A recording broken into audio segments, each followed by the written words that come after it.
प्रिय भक्तगण, आज हम आपको एक कथा का श्रवण करा रही हूँ जो सुनने मात्र से आपके जीवन में सुख, संपत्ति और धन की वर्षा होगी। तो चलिए कथा को प्रारंभ करते हैं। एक दिन मध्य रात्रि का समय था। श्री मंदिर के द्वारें बंद हो गए थे और सभी भक्तगण और पुजारी अपने घरों की ओर बढ़ चुके थे। सिंह द्वार भी बंद हो गया था। उस समय बलराम दास जगन्नाथ जी की महिमा की सराहना करते हुए वहीं घूम रहे थे और अचानक उन्होंने एक रहस्यमय दृश्य देखा। धीरे धीरे सिंह द्वार खुला और अंदर से दो दिव्य बालक बाहर आए। उन्होंने पतली सफ़ेद चादर से ढकी हुई थी। उनके बाल अत्यंत सुंदर और चमकदार थे और उनके कंधे पर जनेऊ बांधा हुआ था। चुपचाप वे दोनों कहीं जा रहे थे। बाहर निकलकर वे दोनों मंदिर के पास स्थित एक कुटिया में गए। कुछ समय वहीं ठहरे और फिर बाहर आ गए। फिर से चुपचाप सिंह द्वार पर गए और फिर आंखों से अदृश्य हो गए। बलराम दास ने ध्यान से देखा तो वे दोनों बच्चे 5 साल के थे और उनके होंठ लाल थे। आखिरकार यह रहस्य क्या था और वे बच्चे कौन थे? बलराम दास जिज्ञासा से भजे हुआ थे। कुछ दिनों तक वे ही जगह पर खड़े रहकर इस अनसुने घटना का निगरानी बनाए रखते रहे। मध्य रात्रि में ये दोनों बच्चे बाहर आते, उस घर से वापस बाहर जाते और फिर गायब हो जाते हैं। उस आदमी ने सोचा, इन लोगों के साथ कौन जा रहा है और रोज रात को ही सिंह द्वार से बाहर क्यों आ रहे हैं? ऊपर से वे वही घर में जाते हैं। इसका पता लगाना जरूरी है। ऐसा सोचकर वह उस घर में गया जहां ये लोग हर दिन जाते थे। वहां जाकर उसको पता चला कि यहीं परमेश्वर दास का घर था। परमेश्वर दास एक सामान्य आदमी थे जो पान बेचते थे, लेकिन वे जगन्नाथ जी के श्रेष्ठ भक्त थे। वे अकेले रहकर पान बेचकर अपने जीवन के लिए पर्याप्त धन इकट्ठा कर लेते थे ताकि उनका जीवन सुखमय हो और फिर बचा हुआ समय वे जगन्नाथ मंदिर में बिताते थे। कई बार जगन्नाथ जी को देखकर उनके आगे आकर वह रोते थे। प्रभुदास हर दिन देखते थे कि जगन्नाथ जी को दिन में 8 बार विभिन्न प्रकार के 56 भोग दिए जाते हैं। फिर उनके मन में यह ख्याल आता, अरे प्रभु, कितना अच्छा होता अगर आपको भोग के बाद पान और सुपारी भी अर्पित की जाए। लेकिन वे जानते थे कि उनमें यह क्षमता नहीं है कि वे इस प्रथा की शुरुआत कर सकें और वे तुच्छ सेवक हैं। उनके पास इस प्रथा को आरंभ करने की कोई क्षमता नहीं है। लेकिन उनकी अदम्य इच्छा थी कि कभी कभी वे भी जगन्नाथ और बलदेव को पान और सुपारी अर्पित कर सकें। इसी सोच के साथ प्रभुदास हर दिन अपने मन में ही इस प्रार्थना को करते थे। अब एक दिन क्या हुआ कि बलराम दास और प्रभुदास मंदिर में ही एक दूसरे से मिल गए। बलराम दास ने प्रभुदास से पूछा, अरे प्रभुदास, मैं कुछ दिनों से देख रहा हूँ कि मध्य रात्रि में 2 बच्चे आपके घर पर आते हैं और आपसे पान लेकर जाते हैं। क्या आप जानते हैं कि वे दोनों कौन हैं? और क्या वे आपको पान की कीमत भी देते हैं? प्रभुदास ने इसका उत्तर दिया, मुझे नहीं पता कि वे दोनों बच्चे कौन हैं, लेकिन हाँ, वे हर दिन मेरे घर आते हैं और मुझसे पान लेते हैं। जब मैं उन्हें देखता हूँ तो मुझे वे बच्चे बहुत आकर्षित करते हैं। मैं उन्हें देखकर खुश हो जाता हूँ और इस वजह से मैं कभी भी उनसे पान की कीमत मांगना भूल जाता हूँ।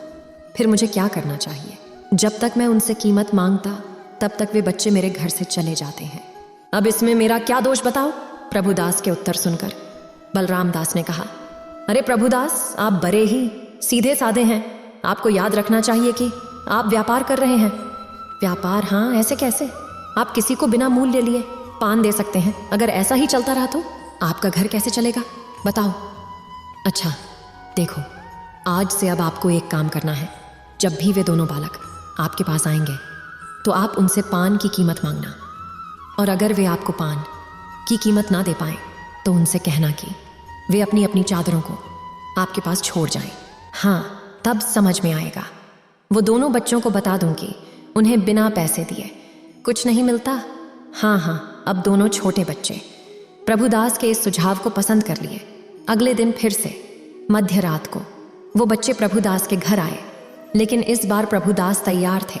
उन्होंने बच्चों को पान दिया और कहा, देखो बच्चों, तुम प्रतिदिन मुझसे पान लेते हो, लेकिन तुमने कभी इसकी कीमत नहीं चुकाई। लेकिन आज से तुम्हें पान की कीमत चुकानी होगी।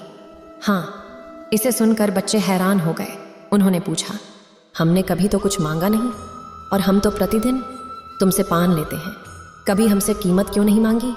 हमें पता ही नहीं था कि आज से तुम कीमत मांगेंगे, इसीलिए कृपया हमें माफ़ कर दो। कल हम पैसे लेकर आएंगे और अब तक जितने पान लिए हैं उन सब की कीमत चुका देंगे। लेकिन इस बार प्रभुदास बहुत चतुर थे और बच्चों के साथ व्यापारिक तरीके से बात कर रहे थे। उन्होंने कहा, नहीं नहीं, तुम दोनों को लगता है कि मैं क्या कोई मूर्ख हूँ। मैं तुम पर विश्वास कर लूँ कि तुम दोनों कल पक्का आओगे ही। अरे तुम दोनों बहुत युवा और चंचल हो, क्या पता तुम दोनों कल से यहाँ आना ही बंद कर दो। इसीलिए मुझे अपने पान की कीमत आज ही चाहिए और तब तक मैं तुम दोनों को यहाँ से जाने नहीं दूंगा। हाँ, तो फिर बालकों ने कहा, लेकिन प्रभुदास समझने की कोशिश करो, हमारे पास इस समय कुछ भी नहीं है। हमारा विश्वास करो, हम कल आपकी सारी कीमत चुकाने के लिए धन लेकर अवश्य आएंगे। लेकिन प्रभुदास नहीं माने। उन्होंने कहा, नहीं नहीं, मैं अब तुम दोनों की इस भोली सूरत और सुंदर मुस्कान में नहीं फंसने वाला हूँ। मुझे तो आज ही कीमत चाहिए और अभी चाहिए। और अगर आप नहीं दे सकते तो फिर बंधक के रूप में आपके पास ये 2 श्वेत चादरें हैं, उन्हें मेरे पास छोड़ कर जाइए। कल जब तुम दोनों धन लेकर आओगे तो फिर अपनी अपनी ये चादरें ले जाना। मैं क्या करूँगा, यह सही है। दोनों छोटे बच्चे एक दूसरे के सामने देखकर मुस्कुराने लगे। आखिरकार वे प्रभुदास के सामने जाकर अपनी हार को मान लिया और अपनी अपनी चादरें प्रभुदास के पास बंधक के रूप में छोड़ दी और फिर सिंह द्वार के अंदर वापस गए। इससे एक आश्चर्यपूर्ण घटना घटी। अगले दिन सुबह जब सेवक ने मंदिर के दरवाजे खोले तो सबको चौंकाने वाला दृश्य दिखा। उन्होंने देखा कि संध्या समय के बाद जब जगन्नाथ और बलदेव के सिर पर वह सफ़ेद चादर थी, वह गायब हो गई थी। अब सभी सोचने लगे कि ये 2 चादरें आखिरकार कहाँ गईं, किसने उन्हें लिया, और फिर यदि कोई चोर सचमुच मंदिर में प्रवेश किया था तो उसने गहनों और मूल्यवान चीज़ों को छोड़कर केवल चादर क्यों चुराई। नहीं नहीं, कोई चोर शायद ही आया था। और फिर यह सवाल है कि यह रहस्य क्या है। और इसके बाद यह खबर राजा रुद्र प्रताप के पास पहुंची। अब राजा यह सुनकर अचंभित हो गए।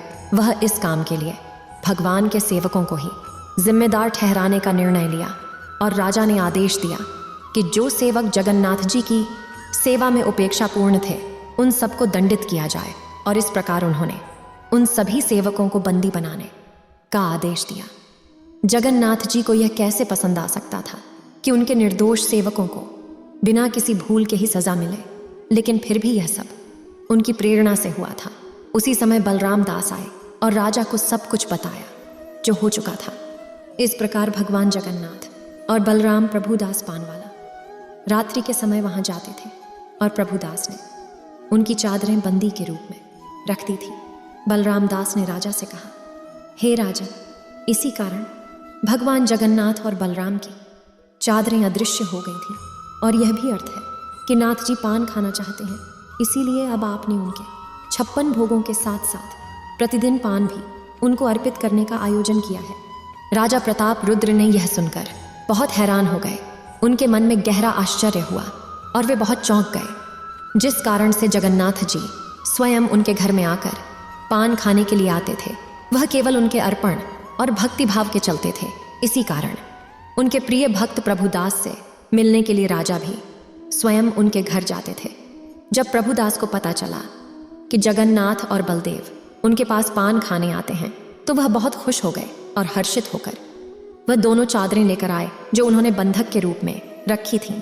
राजा प्रताप रुद्र ने पहचान ली कि ये ही चादरें थीं जो रत्न विधि से गायब हो गई थीं। फिर उसी दिन से राजा ने इस नियम को लागू किया कि प्रतिदिन जगन्नाथ जी को भोजन के बाद पान अर्पित किया जाए। इस रूप में आज तक जगन्नाथ जी को प्रतिदिन पान अर्पित किया जाता है। वहीं लोग जो पान प्राप्त करने की सेवा करते हैं उन्हें पहार, नेता या वित्तीय योगाभ्यास और कहानी कहलाता है। और आज भी इस कार्य को प्रभुदास के परिवार के सदस्य कर रहे हैं। अब आप मानते होंगे कि जगन्नाथ जी अपने भक्तों की प्रसन्नता के लिए कुछ भी कर सकते हैं। उम्मीद है आप सभी को यह वीडियो अच्छी लगी होगी। अगर आप कृष्ण के सच्चे भक्त हैं तो चैनल को सब्सक्राइब और वीडियो को लाइक करके कमेंट में जय श्री कृष्णा लिख दीजिए।